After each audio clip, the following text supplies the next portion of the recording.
예, 지난번에 공부했던 거 간단하게 보겠습니다. 예, 저자는 요한이고, 전통적으로는 사도 요한이라고 보지만, 실질적으로는 그게 가능하지 않다고 말씀드렸고, 본문 내용상 에페소에서 있었던 사람이 파트모스 섬으로 추방된 구약 성경을 잘 아는 사람이니까 유다계 그리스도인이라고 생각할 수 있다고 했습니다. 에페소에는 요한 그 제자 요한이 사도 요한이 그 머물렀던 곳이기 때문에 요한복음과 요한서강과도 비슷한 신학적 주제가 많이 있습니다. 작성 시기는 95년 도미티아누스 황제 치하 박해 상황이라고 볼 수 있고, 수신자는 1차적으로 소아시아의 7교회라고 제가 말씀드렸습니다. 지난번에 공부했기 때문에 얼른 넘어가겠습니다. 그래서 이곳이 파트모스라는 섬이고, 이쪽이 그때 당시 지상의 제국의 중심지인 로마라고 말씀드렸습니다. 그래서 바빌론을 로마라고 보는 것이 가장 1차적으로 우리가 알아야 될 역사적 배경이라고 했는데, 성부, 성자, 성령이 있는 것처럼 용, 땅에서 올라온 짐승, 바다에서 올라온 짐승 이렇게 있다고 했습니다. 그리고 14만 4천 명 수없는 무리들이 우리 그 천상교회와 지상교회, 이 교회를 상징하는 표시라고 했는데, 그들이 머무르는 터전은 새 예루살렘이라고 얘기를 했고, 그 반면에 용, 땅에서 올라온 짐승, 바다에서 올라온 짐승을 숭배하는 이들은 땅의 임금들, 땅의 주민들, 그리스도인들 어떤 면에서는 박해하는 이들이고, 그리스도인들을 이 사회에서 소외시켰던 이들인데, 이들이 머무르는 삶의 터전은 바빌론, 곧 로마 제국이라고 제가 말씀드렸습니다. 그래서 이 두 세력의 어떤 그 대립이 묵시록에 나와 있는 구도라고 말할 수 있겠죠. 새 예루살렘이 천상 왕국이면 바빌론은 지상의 제국을 상징한다고 말씀드렸고요. 그래서 이 로마 제국에 있어서 여기가 이제 바빌론이라는 곳이 될 텐데, 이 바빌론에서 바다에서 나온 짐승은 로마 황제의 권력을 상징하고, 땅에서 나온 짐승은 아시아 동맹을 상징한다고 제가 말씀드렸습니다. 지난주 가톨릭 신문 혹시 여러분들 보셨어요? 가톨릭 신문에 신천지교 기획 특집 나와가지고 제 지금 복사하고 또 신문 그 스크랩해가지고 뒤에 붙여놨는데, 난 그런 생각이, 지금 한 거의 우리나라에 9만 명이라고 했나? 그 정도 있다고 했으니까, 그러면은 제주도에는 없을까? 제주도에 있겠죠? 있죠? 몇몇 분들 그 사례도 제가 그 있다고 얘기를 들었습니다. 이 사람들이 여러 가지 방식 중에 하나가 또 그 추수꾼을 양성해 가지고, 추수꾼이라는 용어도 그 묵시록에서 나온 용어인데, 추수꾼을 양성해 가지고 그 추수꾼을 그 각 그 기성교회, 개신교나 천주교에 파견시켜 가지고 성가 대장도 시키고 구역 반장도 시키고 레지오 단장도 시켜 가지고, 아니면 그렇지 않더라도 열심한 신자로 가장하게끔 해서 그 옆으로 가가지고 이제 성경 공부 같이 하자 뭐 이런 식으로 접근하면서 퍼뜨린다고 하는데, 난 꼭 여기 이 중에도 혹시 온 거 아닙니까? 네?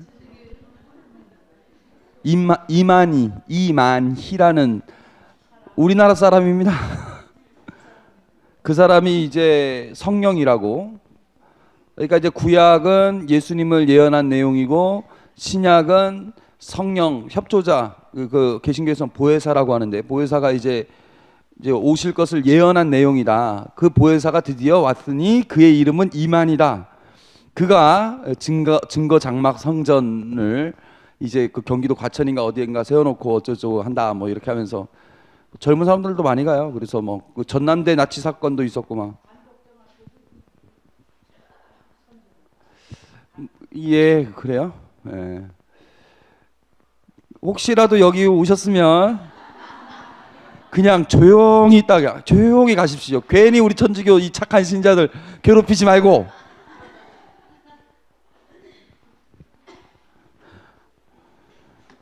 저는 진짜 막 화가 납니다. 여러분들은 화가 안 납니까? 저는 진짜 화가 나요. 그래서 그런 사람들 보면 예수님을 팔아먹는 사람 아닙니까? 예수님을 이용한, 그러니까 내가 믿고 있고 내가 사랑하고 있는 그 예수님이 이렇게 그 팔아 넘겨진다는 것 생각하면 상당히 기분 나빠요. 저는 상당히. 여러분들 부모님 이름이 그런 식으로 팔아 넘겨지면서 돈 버는 거 보면 기분 좋겠어요? 이게 진짜 나쁜 사람들이에요. 이 사람들 진짜. 거기에 속아 넘어가는 사람들은 정말 불쌍한 사람들이에요. 거기에 보면 그 신문에도 나왔지만 여러분들은 그래도 묵시록 조금 공부했으니까 바다에서 나온 짐승이 누구죠? 하면은 여러분들 대충은 얘기할 거 아닙니까? 이런 식으로. 예. 이 바다는 지중해를 상징하는 것이기도 하고 상징적으로는 죽음을 상징하는 것이기도 하고 뭐 이러면서 그때 당시에 어쩌고저쩌고 하면서 얘기를 할 거 아닙니까? 여러분들은 그래도 공부를 했어요. 아무나 붙잡고 한번 물어보십시오. 천주교 신자. 바다에서 나온 짐승 혹시 들어봤냐고. 아무도 모를걸요? 누가 묵시록 읽습니까? 누가 거기에 관심 갖습니까? 아무도 몰라요.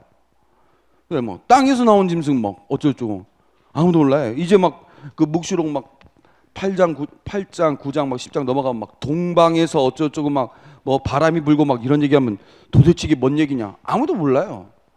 그러니까 막 그런 거 막 질문하기 시작하면 이게 뭐지? 우리는 천주교에서 한 번도 들어본 적이 없는 얘기인데 이 사람네 이게 쑥쑥 해설도 잘하네? 이렇게 얘기가 나오는 쑥 빠져버립니다. 거기에 한 번 빠지면은요, 그 신부님들 강론이 우습게 들립니다. 저 다 진짜 쓸데없는 얘기들만 하고 있다고. 진짜 비밀의 열쇠는 여기에 있는데, 정말 나쁜 사람들이에요.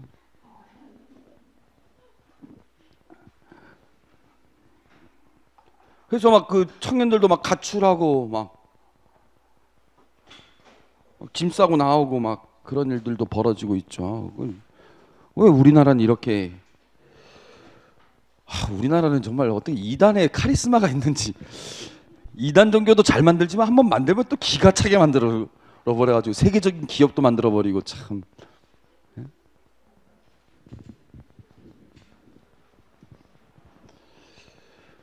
예, 아무튼 정말 대단한 것 같습니다. 조심해야 됩니다, 진짜. 조심해야 돼요. 그런 것들이 접근해 오면 바로바로 그냥 신고해 버리는 게 제일 낫습니다. 그냥 신부님들한테 저기 어느 성당 저기 안예스 씨가 좀 이상하다고 면담 좀 해보시라고 그냥 바로 신고해 버리세요. 그냥 나쁜 사람들이에요, 진짜. 예, 그 다음에 지금 지난번에 바다에서 나온 짐승, 땅에서 나온 짐승에 대해서 말씀드렸습니다. 이게 역사적인 배경에 있어서 좀 핵심이라고 말할 수 있어요. 예, 그 다음에 이제 박해 상황이 있었다고 그랬죠. 이 묵시록 안에 박해의 내용을 암시하는 것들이 나와 있습니다. 그리고 이 박해에 대해서 정말 하나님께서는 어떻게 응답을 하셨는지에 대해서 물어보죠. 묵시록 내에서 보면. 그리고 실질적인 박해가 언제 있었는지 제가 말씀드렸습니다. 도미티아누스 때에는 박해가 우리가 생각하는 어떤 뭐 신유 박해, 뭐 병인 박해 같은 그런 박해가 있다고 그런 기록은 없지만 몇 가지 사례가 있긴 있었고 법적으로도 그런 압력이 있었고 무엇보다도 소아시아 자체 내에서 알아서들 박해를 했다는 거죠. 지역 고유법에 따라서 경쟁적으로 황제 숭배를 했기 때문에. 그리고 이제 박해에 있어서 두 가지 배경이 있는데 하나는 우상 숭배고 하나는 황제 숭배라고 했습니다. 그래서 이제 그 신전들도 막 있었다고 그랬고 우상 숭배 의식들도 있었다고 그랬고 황제 숭배에 대해서도 제가 말씀드렸죠. 예. 아우구스투스부터 시작돼 가지고 도미티아누스 때에는 주님이며 하느님이라고 부르게끔 해가지고 황제 숭배를 법적으로 강화했고 소아시아 내에는 거의 모든 곳에 다 이렇게 황제 신전이 있다고 얘기를 했습니다. 특히 에페소에 도미티아누스 말기 때 이 건설을 했다고 했죠. 플라비우스 왕조를 위한 황제 신전이 이런 식으로 황제 숭배를 강요했다. 그다음 제국주의 로마에 협조하면 돈도 많이 벌고 협조하지 못하면 그렇지 못하다. 그래서 로마 숭배까지가 있었다. 박스 로마나라는 말이 있었죠. 구조는 크게 네 가지라고 있었습니다. 이제 성령께 사로잡혔다는 거 그 네 가지에 따라서 환시, 네 번의 환시로 되어 있다고 그랬었습니다. 그래서 예수님께서 나타나는 환시를 받고 그래서 이제 메시지를 듣게 되고 7개의 편지를 예수님의 말씀에 따라서 쓰게 됐고, 그 다음에 다시 그 후에 하늘의 문이 열리니까 그 하늘, 그 성령께 사로잡혀 가지고 하늘의 문에 올라가 가지고 거기서 하느님을 만나고 어린 양을 만나죠. 여기서는 사람 같은 이를 만났는데 똑같은 예수님인데 여기서는 어린 양이었죠. 어린 양을 만났고 그 다음에 거기서 이제 맨 처음에 7개의 봉인을 풀고 그 다음에 7개의 나팔을 불고 그 다음에 7개의 대접을 붓고, 그렇게 하느님의 뜻을 선포하고 집행을 했지만 회개를 하지 않았고 오히려 하나님께 달려들어 공격하려고 했었고, 그래서 결정적인 심판이 이루어지죠. 바빌론이 무너지고 땅에서 올라온 짐승, 바다에서 올라온 짐승, 용, 그리고 죽음, 저승까지도 다 이제 불 속에 던져져 버립니다. 그리고 바빌론은 이렇게 사라졌지만 새 예루살렘이 오게 되고 성부와 성자 성령을 찬양하는 모든 임금들과 모든 그 민족들이 빛에 따라서 이렇게 걸어가는 모습, 뭐 이렇게 되어 있다고. 그래서 네 번의 환시, 각각의 시작에는 성령께 사로잡혀서 올라가는 모습이 있다고 했습니다. 제가 지금 빨리 말씀드리지만 대강 기억나시죠? 그래서 1, 3장은 4장에서부터 22장이 본격적인 스토리가 시작되는 것이고 1, 3장은 그것에 대한 서두 역할을 한다고 제가 말씀드렸습니다. 그래서 배경도 아주 다르다고 했습니다. 여기선 파트모스에서 있었던 일이지만 여기는 다루는 게 하늘 전 세계고 여기는 지상의 7교회를 수신자로 두고 있지만 물론 그것을 통해서 전체의 교회를 말하고 있겠죠. 그러나 여기서는 우주적 관점에서 이상적인 교회, 곧 여기서는 잘못도 하고 잘하기도 하고 잘못하기도 하고 그러지만 여기서는 무조건 잘해요. 신앙적으로 무조건 신앙적이에요.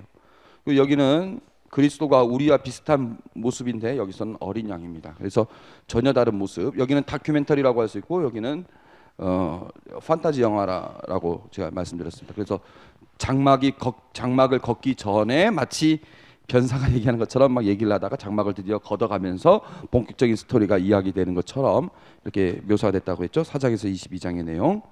그래서 4장에서 22장의 내용을 제가 말씀드렸습니다.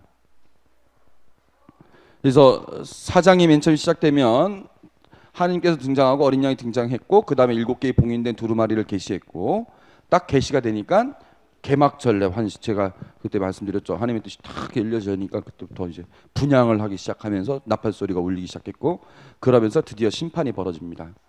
심판이 벌어졌음에도 불구하고 회개를 하지 않았고 중간에 이제 약간 작은 에피소드를 몇 가지를 소개한 후에 삼중적의 출현이고 그 다음에 이제 하나님 백성이 다시 모여가지고 심판을 예고하는 얘기를 이제 하고 노래를 하게 됩니다. 그 다음에 이제 7개의 대접을 통해서 이 삼중적에 대한 심판을 다시 또 하게 된다는 얘기죠.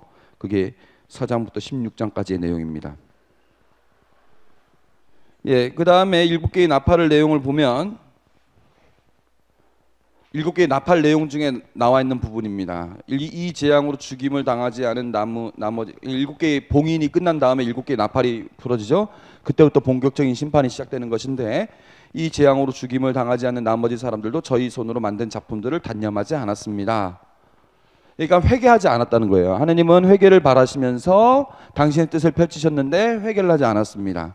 그래서 어떻게 했느냐? 오히려 마귀를 숭배하고 또 보지도 듣지도 걸어다니지도 못하는 금이나 은이나 구리나 돌이나 나무로 만든 우상들을 숭배하기를 그치지 않았습니다. 그들은 또한 자기들이 저지른 살인과 마술과 불륜과 도둑질을 회개하지도 않았습니다. 이런 내용이 담겨져 있으니까, 그러니까 7개의 나팔은 어디에다가 초점이 맞춰져 있냐면 우상 숭배를 하는 이들에 대한 심판으로 나타나 있어요. 근데 결론은 회개하지 않았다는 거죠. 그죠? 그 다음에 이제 이런 1차전 전반전이 끝나고 후반전이 시작되는데 후반전에 이제 홈코너 청코너가 나타난다고 그랬죠. 그때 이제 나타나는 게 이제 삼중적이라고 제가 말씀드렸습니다. 성부 성자 성령을 빗대는 삼중적. 그래서 용이 나타나고 바다에서 나타나고 그 다음에 이제 땅에서 나타난 이런 것들이 나타났는데 제가 바다에서 나온 짐승은 그 로마 황제 권력이라고 했습니다. 나중에 좀 자세히 말씀드릴 수 있겠지만은 그래서 일곱 개의 나팔은 우상 숭배에 대한 심판이라면 12장부터 16장까지는 이 바다에서 나온 짐승이 주로 활동을 합니다. 그리고 이들이 하나님과 싸우고 하나님은 이들에게 심판을 내리십니다. 그래서 황제 숭배, 로마 황제를 숭배하는 것에 대한 심판입니다. 그래서 그 박해의 두 가지 배경이 우상 숭배도 있었고 황제 숭배도 있었다고 했는데, 일곱 개의 나팔은 우상 숭배에 대한 심판, 일곱 개의 대접은 황제 숭배에 대한 심판입니다. 제가 유인물 나눠줬으니까 대충 해서 넘어가겠습니다. 예. 여기서 말하는 그들이라고 했을 때에는 이 아까 얘기했던 그 삼중 적의 그 무리들을 말하는 거예요. 그 본문을 직접 보시면 아시겠지만 16장 9절이면 일곱 개의 대접의 내용이죠. 이들도 역시 회개하지 않았다는 것입니다. 그리고 17장하고 21장은 악의 세력에 대한 결정적이고 종말론적인 심판. 그래서 바빌론, 왕들, 짐승, 거짓 예언자. 이 거짓 예언자가 여기 짐승은 바다에서 나온 짐승이고 거짓 예언자는 땅에서 올라온 짐승입니다. 용, 그다음에 죽음, 저승까지도 불못 속에 던져지고요. 그다음에 21장의 네 번째 환시가 시작되는데, 이때 믿는 이들을 위한 결정적이고 종말론적인 심판. 똑같은 심판이지만 믿지 않는 이들에게는 그게 심판으로 다가오고 믿는 이들에게는 그게 구원으로 다가오는 거죠. 그래서 이제 새 예루살렘이 내려오게 된다, 이런 내용으로 맞춰지게 됩니다. 그래서 여러분들 유인물 보시면은 유인물 나와 있죠. 전체 구조가 나와 있습니다. 그래서 서간 서문이 있고 각 교회에 보내는 메시지가 있습니다. 먼저 요한과 그리스도의 현년, 그리스도께서 일곱 교회에 보내는 메시지. 여기 이게 1장부터 3장의 내용입니다. 그 다음에 본론에 시작되면 하나님 어린 양의 계시, 두 번째 7중 시리즈 해가지고 천상전례와 어린 양의 등장, 그 다음에 일곱 개의 봉인된 두루마리를 펼치시는 어린 양.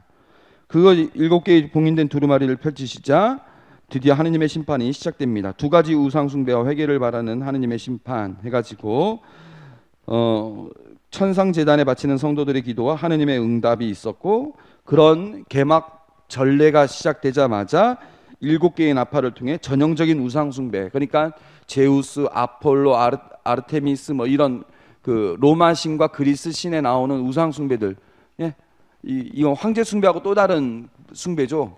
우상 숭배들에 대해서 회개를 바라시는 하느님의 심판이 있었는데, 아까 우리가 봤지만 그것에 대해서 회개를 하지 않았습니다. 그 다음에 10장, 11장에 잠깐 에피소드가 나오고 12장부터 이제 새로운 형태의 우상, 삼중적이 출현하고 이들에 대한 심판이 예고가 됩니다. 이 삼중적은 아까도 말씀드렸지만 로마 황제 권력을 중심으로 한 세력들입니다. 그래서 바다에서 나온 짐승은 바로 그 로마 황제 권력이고, 그 다음에 이제 용은 그 로마 황제 권력 뒤편에 배경으로 있는 사탄의 세력이고, 그 다음에 땅에서 나온 짐승은 로마 황제의 권력을 숭배하게끔 하는 아시아 동맹을 말한다고 얘기했습니다. 이들이 출현을 하고 이들에 대한 심판 예고가 12장부터 15장까지 나온 다음에 뭐 14장까지라고도 볼 수 있고 15장까지라도 볼 수 있는데, 아무튼 그렇게 한 다음에 이제 일곱 개의 대접을 통해서 회개를 바라시는 하나님의 심판이 벌어졌지만 회개를 하지 않습니다. 오히려 그들이 공격해 온다는 얘기죠. 공격하기 때문에 이제는 더 이상 회개를 바라는 여지가 사라지게 된 겁니다. 회개를 바라는 여지가 사라지게 됐고, 그들이 공격을 했고 그들이 스스로 불목 속에 어린 양에 의해서 던져지게 됩니다. 그렇게 하면서 순서대로 바빌론이 무너지고, 그 다음에 바다에서 나온 짐승, 땅에서 나온 짐승, 용, 그 다음에 죽음도, 저승까지도 다 이렇게 심판을 당하게 되고, 그 다음에 예루살렘에 올라오면서 믿는 이들을 위한 결정적이고 종말론적인 구원, 심판의 또 다른 말이죠. 구원이 이루어진다. 그 다음에 서강 결문, 뭐 이런 식으로 되어 있다는 얘기입니다. 전체적인 스토리는 제가 지금 한 5번은 얘기를 했을걸요. 뭐 콩나물 키우는 거랑 똑같지 않습니까? 일로 집어넣으면 또 일로 빠져나갔죠. 예. 어떤요? 아, 그렇게 해도 잘한다고. 그런 건 기억 잘하시네요. 네, 그런 내용을 여기 담았습니다. 이게 지난주까지 하려고 했었던 내용이었고요. 그러면 드디어 우리가 요한묵시록 1장에서부터 3장까지를 볼 겁니다. 그래서 여러분들 성서를 펼쳐주시고, 여기 계신 분들은 성경 공부를 완전 열심히 뭐 10년째 11년째 하시는 분들도 있고, 올해야 잠깐 그냥 하시는 분들도 있고, 그냥 묵시록이 궁금해서 성서에 대해서 잘 모르는데 그냥 묵시록만 들으러 오신 분들도 있고, 천차만별입니다. 그러니까 제가 딱 보니까 알겠어요. 이사야서 24장을 펼쳐주세요 하면은 어떤 분은 하나, 둘, 셋 하면 이사야서 36장, 24장 딱 나와요. 근데 어떤 분들은 세워라 내워라 앞에 목차 본 다음에 아이고 어디 몇 페이지인고 해가지고 000 해가지고 하는 분들도 있고, 막 그냥 속이 터집니다 저는. 그래서 할 얘기는 진짜 많고 빨리빨리 펼쳐봐야 되겠는데, 그런 분들은 눈치껏 적절히 탁탁 펼쳐보시고, 그러면 중요한 게 뭐냐, 내가 펼쳐서 보는 것도 중요하지만 제가 어떨 땐 자를 거예요. 자 그럼 읽겠습니다 해가지고 읽어 나갈 거예요. 그럴 때는 찾는 거 포기하시고 그냥 들으세요. 듣는 게 중요하니까. 일단 자, 드디어 우리가 1장에서부터 3장 첫 번째 환시 부분을 보게 되는데, 구조가 이렇습니다. 요한복음 1장 1절에서부터 8장은 전체 서두가 나오고요, 9절에서부터 21절은 2장에서부터 3장, 2장에서와 3장, 2, 3장은 뭔 내용이냐면 7개의 편지입니다. 7개의 편지를 열어주는 역할을 합니다. 그 다음에 2, 3장은 아까 말씀드렸던 그리스도의 편지. 이렇게 1장부터 3장까지 구성되어 있습니다. 이게 변사가 얘기하는 그 서두 부분이라고 서론 부분이라고 말씀드릴 수 있어요. 자, 그러면 요한묵시록 1장부터 이제 보기로 시작하겠습니다. 먼저 1절부터 8절인데요. 1절부터 8절까지 들어가기 전에 먼저 1절부터 3절까지 보게 됩니다. 자, 예수 그리스도의 계시. 하느님께서 머지않아 반드시 일어날 일들을 당신 종들에게 보여주시려고 그리스도께 알리셨고, 그리스도께서 당신 천사를 보내시어 당신 종 요한에게 알려주신 계시입니다. 요한은 하느님의 말씀과 예수 그리스도의 증언, 곧 자기가 본 모든 것을 증언하였습니다. 이 예언의 말씀을 낭독하는 이와 그 말씀을 듣고 그 안에 기록된 것을 지키는 사람들은 행복합니다. 그때가 다가왔기 때문입니다. 자, 앞으로 읽을 책은 어떠한 책이라는 내용입니까? 여기서 앞으로 읽을 책은 어떠한 책이라는 거예요. 여러분들 그냥 지금 보면 제일 큰 특징, 계시라는 거죠. 계시. 그 다음에 이 계시는 머지않아 반드시 일어날 일들에 관련된 계시고, 그것은 하나님의 말씀이면서 예수 그리스도의 증언이면서 자기가 본 모든 것을 증언했다고 하니까 이 세 가지가 다 같은 말이죠. 하나님의 말씀, 예수 그리스도의 증언이면서 또한 자기가 본 모든 것, 그것이 머지않아 반드시 일어날 일들이고 그것에 관한 계시이고, 그것은 곧 예언의 말씀이기도 하고, 이것을 듣고 그것을 지키는 사람은 행복하다. 그러니까 이 다음에 제가 여러분들에게 알려줄 이 책의 내용은 계시이면서 이 계시의 내용을 읽고 듣고 지켜나가는 사람은 행복하다. 그러니까 이 책은 계시와 축복의 책이다. 이렇다는 거예요. 여러분들은 이 책을 수수께끼와 무서운 책이다 이렇게 알고 계시지만, 요한은 그렇게 얘기를 안 했습니다. 계시와 수수께끼를 풀어주는 하나의 계시와 그 다음에 축복의 책이다. 축복의 책이라고 했어요. 축복이라고 행복하다고 했습니다. 여기서 보면은 예수 그리스도의 계시, 여러분들 이렇게 책 보면은 표제 있죠. 표제가 딱 있을 거 아닙니까? 표제 착. 이거는 표제의 역할을 합니다. 옛날엔 두루마기였을 테니까 두루마리. 아, 추석이 다가오니까요. 두루마리였을 테니까 두루마리 이렇게 해가지고 이제 봉인 딱 찍으면 이제 여기 뭐 제목이라도 뭐 있든지, 펼치면 여기 바로 펼치자마자 이 제목이라도 있든지 그 역할을 하는 겁니다. 예수 그리스도의 계시가 이제 이 책의 이름이라고 볼 수 있는 거죠. 우리는 그냥 묵시록 이렇게 요한의 묵시록 이렇게 얘기를 하지만 그리고 이 책의 내용을 여러분들도 논문 같은 거 쓰면은 책 제목이 쫙 있고 그 밑에 부제가 있죠. 예를 들어서 혼디모형 하면은 제주교구 소공동체 모임 교재 아니 모임 잡지 뭐 이런 식으로 부제가 있을 거 아닙니까? 예, 혼디모형이라는 게 하나의 제목이고 그 밑에 부제 그 제목이 뭘 뜻하는지 보다 더 그 성격을 알려주는 내용이 있을 거 아닙니까? 요 내용이 요 파란색 내용부터 2절까지가 자 예수 그리스도의 계시 어떤 계시냐 블라블라블라블라블라블라 하신 계시입니다. 나와 있죠. 설명이 나와 있는 겁니다. 그 다음에 여기 2절은 원래는 이게 여기서부터 여기까지 한 문장이에요. 여기 이게 영어로 관계대명사가 엮어진 겁니다. 그러니까 여기까지 그 블라블라블라블라블라 요한의 계시입니다. 이렇게 되어 있습니다. 원래 문장은. 우리나라 말로는 그렇게 설명이 안 되니까 그냥 이렇게 놔둔 거죠. 계시긴 계시인데 이러이러한 계시다 이렇게 나와 있는 거예요. 그러니까 2절은 이제 1절은 이제 예수 그리스도의 계시 이 책의 표제와도 같은 역할을 하고 그때 고대 문학의 방식은 항상 이런 게 많았습니다. 그다음에 이어지는 1, 2, 9절은 그 표제에 대한 부제라고 볼 수 있습니다. 계시의 성격이 어떤 성격이냐? 이 계시의 성격을 계시는 우리가 묵시라고도 말할 수 있죠. 아포칼립시스.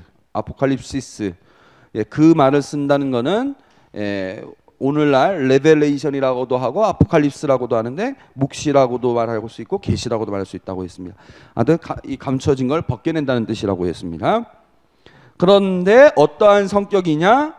머지않아 반드시 일어날 일들에 대해서 하느님께서 최종적으로 보여주시려고 하는 건 당신 종들인데 그렇게 하기 위해서 먼저 그리스도께 알리셨고 그리스도께서는 요한에게 알려주셨는데 요한에게 그냥 알려준 게 아니라 당신 천사를 통해서 당신 종 요한에게 알려줬다. 그 요한은 이제 어떻게 할까요? 당신 종들에게 보여주겠죠. 순서가 이렇게 되는 겁니다. 하느님은 그리스도께 직접 알려줬고 그리스도는 요한에게 천사를 보내서 알려줍니다. 왜냐하면은 하느님과 그리스도는 동등한 위치에 있고 그리스도와 인간은 동등한 위치에 있지 않기 때문에 천사라는 매개체가 필요해요. 그래서 근데 천사는 여기 그 천사는 하나의 수단이 되는 거죠. 아무튼 이래서 하느님, 그리스도, 천사, 종요한 하느님의 종들 넘어가는 겁니다. 자, 그 다음에 여기서 머지않아 반드시 일어날 일들이라고 나와 있는데 머지않아 반드시 일어날 일들이니까 뭐 언뜻 우리가 생각하기에는 요한이 죽은 지 100년 뒤에 200년 뒤에 300년 뒤에 400년 뒤에 헷갈리다 뭐 이렇게 생각할 수 있지만 머지않아 반드시 일어날 일들이라고 했을 때는 여러분들이 뭐라고 생각했냐면은 시기적인 문제라고 볼 수는 없다는 겁니다. 시기적인 일이라고 볼 수는 없다는 거예요. 예수님께서 그때와 그 시기는 아무도 모른다고 얘기를 하셨죠. 그래서 여기서 머지않아 반드시 일어날 일들에 대한 이 말을 우선적으로 여러분들이 알아들을 수 있는 것은 제가 지난번에 얘기했던 종말론적인 관점이라고 얘기를 할 수 있어요. 종말론적인 관점에서는 본질적인 것을 보라는 거라고 얘기를 했죠. 본질적인 거. 그 애벌레 탑이 결론적으로는 어떻게 됩니까? 무너지게 돼 있죠. 언젠가는. 언젠가는 무너지게 돼 있죠. 근데 그거를 그 탑 속에 있는 사람들은 탑 속에 있는 애벌레들은 상상할 수가 없어요. 그 자체가 말이 안 돼요. 근데 나비는 그걸 보면서 뻔히 그게 보여요. 뻔히 그게 보여요. 그런 거죠. 여러분들 드라마 보면은 뻔하지 않습니까? 주인공이 있고 제가 아침에 밥 먹을 때 천사의 선택을 봅니다. 왜 그러느냐? 밥 먹을 시간이 딱 맞아요. 운동하고 딱 와가지고 딱 밥 꺼내서 먹을 때 되면 딱 그게 나와요. 진짜 재미없는데 보게 되는 게 아침 드라마예요.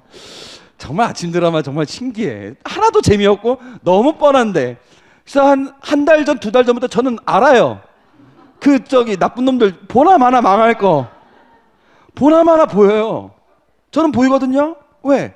그 드라마 밖에 있기 때문에 그 보여요. 그리고 둘이 보나마나 좋은 그 주인공들은 결혼하겠죠, 둘이. 그리고 성공하겠지. 보여요. 반드시 그럴 거라는 거. 그게 그 드라마의 본질이라는 거 보여요. 근데 그 드라마 안에 있는 사람들은 그게 안 보이겠죠. 네? 드라마 내용 안에 있는 사람들은 그런 시기라는 거죠. 그러니까 얘도 머지않아 반드시 일어난다는 것은 본질적으로 벌어져야만 되는 모든 일들, 그러니까 세상의 모든 본질적으로 벌어지는 수밖에 없는 모든 일들, 이렇게 말씀드릴 수 있습니다. 남는 것은 남을 수밖에 없고 사라지는 건 사라질 수밖에 없는 그러한 상황인데, 이걸 머지않아라고 설명한 것에 대해서 제가 말씀드리겠습니다.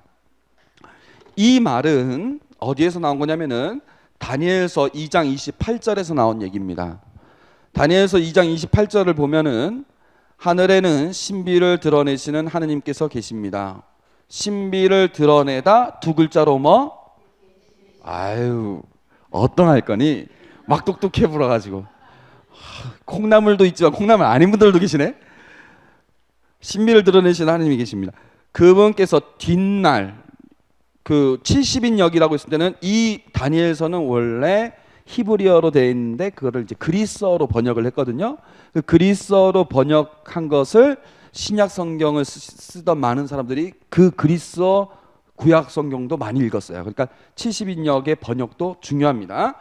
그래서 여기서는 뒷날일, 훗날, 먼 훗날이라고 그냥 번역할 수 있지만 그리스어로는 뭐라고 번역했냐면은 날들의 마지막, 그러니까 마지막 날들에 무슨 일이 일어날지 느부갓네살이라고 했죠. 옛날에 느부갓네살 임금님께 알려주셨습니다. 임금님께서는 침상에 누워 계실 때 머릿속에 나타난 꿈과 환신은 이렇습니다 해가지고 쭉 나옵니다. 그러니까 그분께서 훗날 무슨 일이 일어날지, 이 일은 그 느부갓네살과 관련된 일이면서 그 일을 가만히 보면 이게 묵시문학으로 넘어가요. 그러니까 직접적인 관련이, 역사적으로 어떤 직접적인 관련이 있다기보다는 이 사람이 지금 차지하고 있는 이 제국이 결국에는 아무것도 아니다.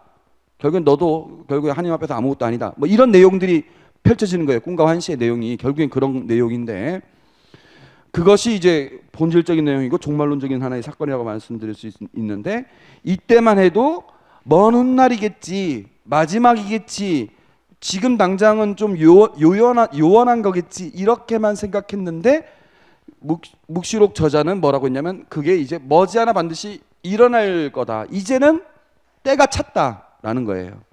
그러면 왜 이때는 날들의 마지막, 언젠가, 먼 훗날 이렇게만 생각했는데 왜 이제는 그게 머지않았다고 말할 수 있는 그 차이는 뭘까요? 이렇게 될 수 있는 차이는 뭘까요?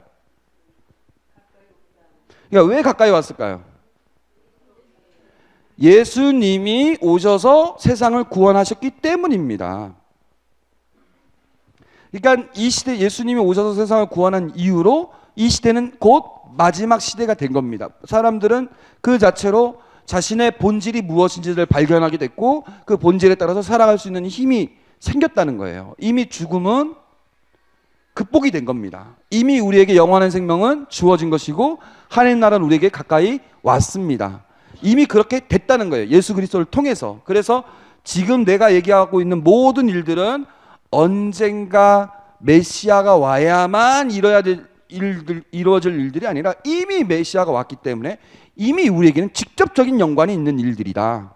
다니엘 시대 때는 그게 직접적인 연관이 없고 먼 훗날의 약속일지 몰라도 이제는 그 약속이 성취돼서 우리에게 직접적으로 연관이 되어 있는 부분이다. 이런 얘기를 하고 있는 겁니다. 다니엘서의 내용을 약간 비틀어서 인용하면서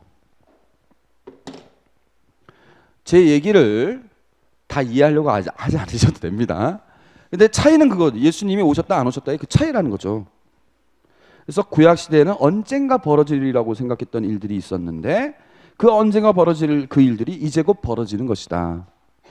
그럴 수 있는 것은 예수 그리스도께 의해서 가능하게 되었기 때문이다. 일단 거예요. 그래서 예수님의 이 세상을 구원하신 이후에 지금 모든 시대는 마지막 시대입니다. 왜 마지막 시대가 이렇게 길까? 모르죠. 그거는. 그것에 대해서는 그 성서에서도 여러 가지 답변이 나옵니다. 이 세상 사도행전 같은 경우 이 세상 전체가 복음화가 될 때까지 하나님께서 기다리시는 것이다. 아니면 아직은 그때가 이미 왔지만 어쩌고 한 것이다. 뭐 여러 가지 막 얘기들이 있지만 그것에 대해서는 오직 하나님만이 아시는 일이죠. 그건 우리가 생각할 수 있는 영역은 아니죠. 엄마 자전거 사줘. 자전거 사주는 시기는 엄마가 정하는 거지. 얘가 정하는 건 아니라는 거죠. 아무튼 그렇고요. 그래서 이건 시기적인 문제가 아니라 본질적인 문제고 그 본질을 이룰 수 있게끔 했던 것은 예수 그리스도라는 것을 말하는 겁니다. 그 다음에 제가 또 주목하고 싶은 내용은 행복합니다라는 표현입니다.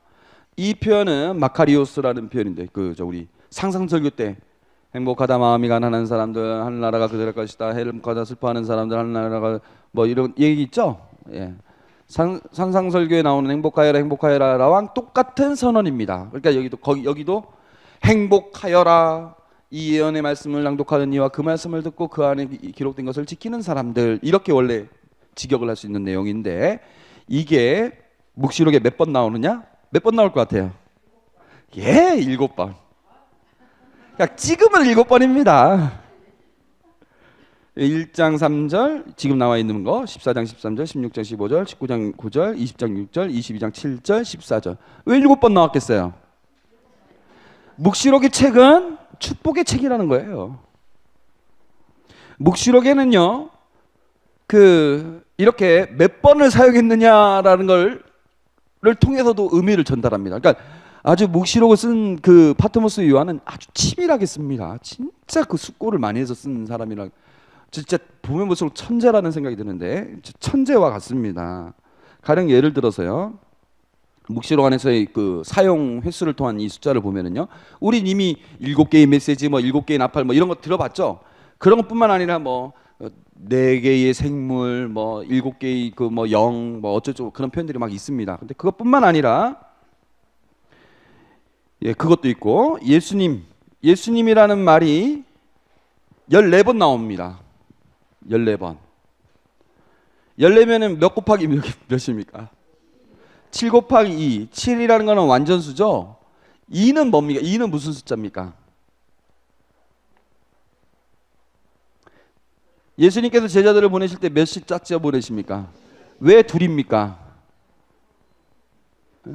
하느님 나라의 복음을 선포하는 하느님 나라의 증거자가 되려면은 한 사람이 증언 활동을 했을 때는 유효하지 않지만 두 사람이 증언 활동을 했을 때는 유효하기 때문에 하느님 나라 복음을 선포하는 그 증언 활동은 두 사람이 해야 되는 거예요. 적어도. 예? 여러분들 지난번 수산나 얘기 구약 성서에서 수산나 얘기도 보면은 노인 두 사람이 모함하지 않습니까? 그러니까 근데 그게 효력이 생겨버리지 않습니까? 왜냐하면 두 사람이 증언하기 때문에. 요한복음에서도 보면은 뭐 증언하는 이가 나 말고 또 있다 하면서 예수님께서 그런 말을 하는데 이 증언자가 두 사람이란 말을 하기 위해서고 사도행전에서도 보면은 두 사람씩 소개가 됩니다. 사도들의 이름이 그런 식으로 이라는 숫자는 성경에서 증인을 나타내는 겁니다. 증거. 그래서 여러분들 레지 활동을 할 때는 두 사람씩 활동을 해야 되는 거예요. 한 사람씩 활동하면 안 됩니다. 원칙적으로. 그 사람들도 그 뜻을 안다는 거죠. 예. 제가 여호와의 증인 딱 와가지고 그 사람하고 옛날에 군대 가기 전에 딱 여호와의 증인이 와가지고 갑자기 형이 저를 막 부르는 거예요. 현관 해봐. 무사 하니까 너가 상대. 왜냐면 나 신학생이었으니까. 자긴 들어가서 텔레비전 보고. 그래서 막 여호와의 증인이 막 뭐라 얘기하니까 내가 그렇게 얘기를 하시면 창세기 몇 장 몇 절의 내용하고 상충되지 않습니까? 이것에 대해서 어떻게 설명하실 겁니까? 그러니까 그분이 다음 주에 오겠습니다. 다음 주에서 막 설명을 해요. 그러면은 마태복음 25장에 보면 이런 내용인데 그거 상충되지 않습니까? 그거 어떻게 설명할 겁니까? 다음 주에 오겠습니다. 한 석 달을 그렇게 했어요, 진짜로. 그 다음에 이제 제가 군대 갈 때쯤 되니까 실은 제가 천주교 신학생인데 이제는 회개하시고 천주교 오시라고. 그 사람도 자기 사연 어쩌고저쩌고 얘기하던데 그 다음에 이제 군대 갔다 와서 한번 얼굴 또 봤어요. 그러니까 제가 먼저 아는 척했죠. 아이고 오래간만입니다. 그러니까 그 사람이 저를 피하더라고요. 그 사람들 쓰는 성경 자체가 다릅니다. 번역이 아주 틀렸어요. 번역 자체가 틀린 게 아주 많아요. 살짝 말들을 막 바꾼 것도 많고. 아마 신천지교도 마찬가지일 겁니다. 그래서 여호와의 증인들하고 맨 처음에는 당신네 성경 갖고 오라고 이럽니다. 막 얘기하다가 뭔가 좀 자기가 봐도 이상하니까 자기네 성경 갖고 막 얘기를 하면서 이거 보자라고 하면서 자기네 성경으로 막 왔다 갔다 막 합니다. 그럼 이제 정신없이 막 보죠 우리는. 그러니까 그럼 얼른 정신없이 보면 이 말이 성경에 이렇게 써져 있구나라고 생각을 해요. 근데 그렇게 안 써져 있는데 그 막 밑줄 착착 그어져 있으니까 거기 탁 그다음 착 하면 여기 착 여기 착 하면 여기 착 다 그어져 있죠.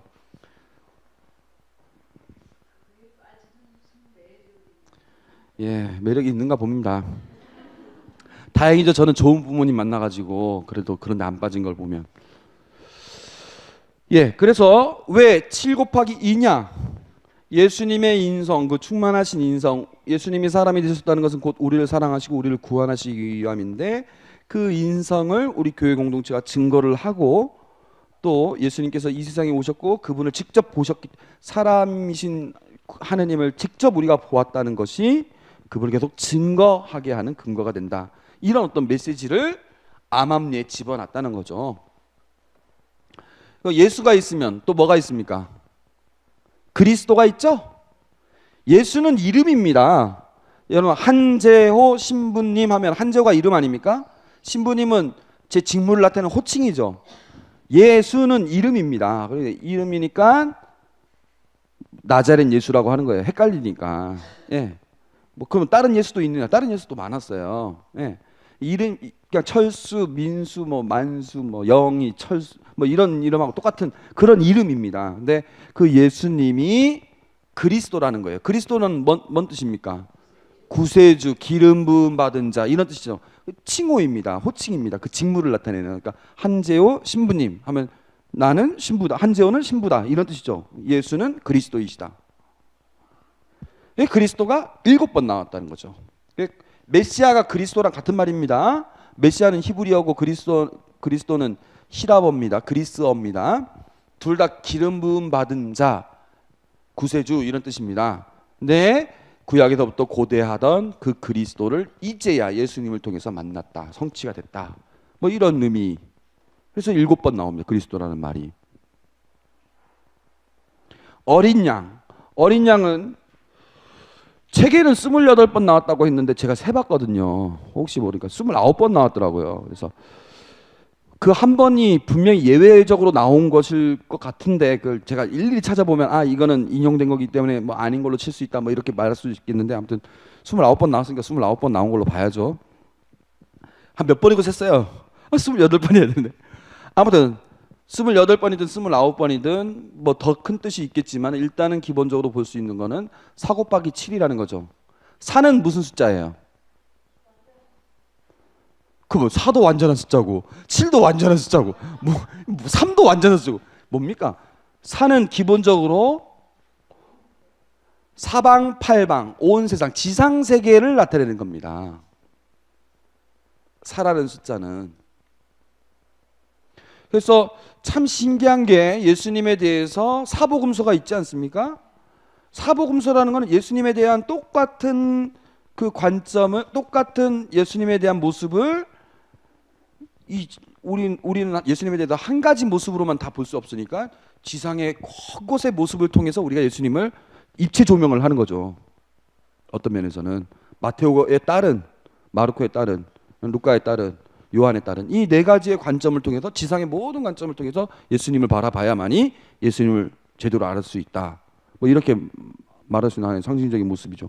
4라는 숫자는 묵시록 전체에서 전 세계를 나타내는 겁니다. 그러면 4 곱하기 7 그러니까 당신의 완전한 승리 어린 양은 이제 싸워서 이기는 전사의 모습이죠. 묵시록 안에서 그러니까 어린 양의 완전한 승리가 전 세계에 미치고 있다. 이런 표현들. 민족과 언어와 백성과 나라들 이거는 이제 어린 양이 싸워서 이겨야 될 대상인데 7번 나옵니다. 세상은 결국 어린 양이 온전히 승리하게 되는 이런 식이죠. 그러니까 행복하여라 이게 7번 나왔다는 건 나름대로 의미가 있습니다. 계시와 축복의 책이라고 서두를 연 후 편지 형식으로 시작됩니다. 그래서 발신자, 수신자, 인사, 축복 이게 고대 로마 시대, 그리스 시대의 편지 형식이라고 제가 지난번에 말씀드렸던 것처럼 나와 있습니다. 그래서 인사 축복에는 그 로마 사람들이 있을 때는 살루템이라는 그 인사하다 건강해라 뭐 이런 뜻인데 살루템이라는 말을 이 안에 꼭 집어넣고 신의 이름을 집어넣으면서 그다음에 그리스어에서는 카이로, 이것도 같은 말입니다. 살루템하고 거의 비슷한 말입니다. 내가 너에게 인사한다, 내가 너에게 안부를 전한다, 뭐 이런 뜻인데, 이것도 이제 그 신의 이름을 거론하면서 이렇게 쓰고, 성경에서는 특별히 이 부분에 살루템 카이로 대신에 은총과 평화라는 말을 주로 많이 씁니다. 바오로 서간에 보면 나와 있지만, 그래서 이런 형식으로 발신자, 수신자, 인사, 축복의 이 형식이 나옵니다. 그게 1장 4절부터 5절 앞부분까지입니다. 여기까지만 보고 쉬는 시간 갖겠습니다. 요한이 1장 4절부터 제가 읽겠습니다. 요한이 아시아에 있는 7교회에 이 글을 씁니다. 지금도 계시고 전에도 계셨으며 또 앞으로 오실 분과 그분의 어자 앞에 계신 7 영에게서 또 성실한 증인이시고 죽은 이들의 맞이시며 세상 임금들의 지배자이신 예수 그리스도께서 은총과 평화가 여러분에게 내리시길 빕니다. 이게 편지의 형식입니다. 예? 이게 편지의 형식입니다. 그러면 자, 맞춰보세요. 발신자는 누굽니까? 요한이죠. 자, 그 다음에 수신자는 7개, 아시아에 있는 7개. 이게 나왔죠. 그 다음에 인사의 주 내용은 뭐를 준다는 겁니까? 은총과 평화. 자, 수신자는 이제 7교회. 자, 그러면 이 은총과 평화는 어떤 은총과 평화입니까? 예수님만의 은총과 평화일까요? 지금도 계시고 전에도 계셨으며 또 앞으로 오실 분, 이분은 누굴까요? 그분의 어자 앞에 계신 7영 누굴까요? 성실한 증인이시며 죽은 이들의 맞이시며 세상 임금들의 지배자는 누구일까요? 예수님이고, 그러면 지금도 계시고 전에도 계셨으며 또 앞으로 오실 분은 누굴까요? 그분의 어자 앞에 계신 7영은 누굴까요? 자, 이거를 여러분들 잘 보셔야 됩니다. 삼위일체입니다. 지금도 계시고 전에도 계셨으며 또 앞으로 오실 분과 성부와 그분의 어자 앞에 계신 7영, 성부 앞에 계신 7영, 성령과 또 성실한 증인이시고 죽은 이들의 맞이시며 세상 임금들의 지배자이신 예수 그리스도에게서 성자께서 성부와 성자와 성자에게서 은총과 평화가 여러분에게 내리시기를 빕니다라고 얘기를 하는 거예요. 쉬운데 그냥 물어보니까 막 어려웠었죠. 별거 아닌데. 그러니까 꼼꼼히 읽어보라는 얘기입니다. 그러니까 이 은총과 평화는 누구에게서 오는 거냐? 삼위일체 하느님에게서 온다는 거예요. 그런데 이 삼위일체에 대해서 이 요한은 삼위일체 교리를 몰랐어요.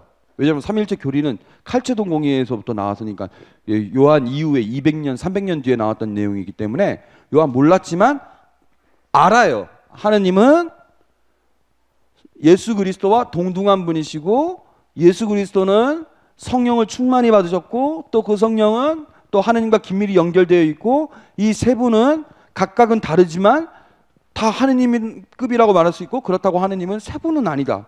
이것에 대해서 막연히 알고 있어요. 그게 정리되지 않은 채 계속 열거하는 거예요. 성경엔 신약 성경 곳곳에 그렇게 열거가 되어 있습니다. 삼위일체에 대한 열거가 이런 식으로 막 많이 되어 있어요. 은총이 가득하신 마리아님 기뻐하소서. 은총은 성령을 상징하는 거죠. 주님께서 함께 계시니 성부를 상징하는 것이죠. 여인 중에 복되시나이다. 태중의 아들 예수님 또한 복되시나이다. 성자를 상징하는 거예요. 성모 마리아 안에 은총과 주님과 예수 그리스도께서 함께한다. 이것도 삼위일체입니다.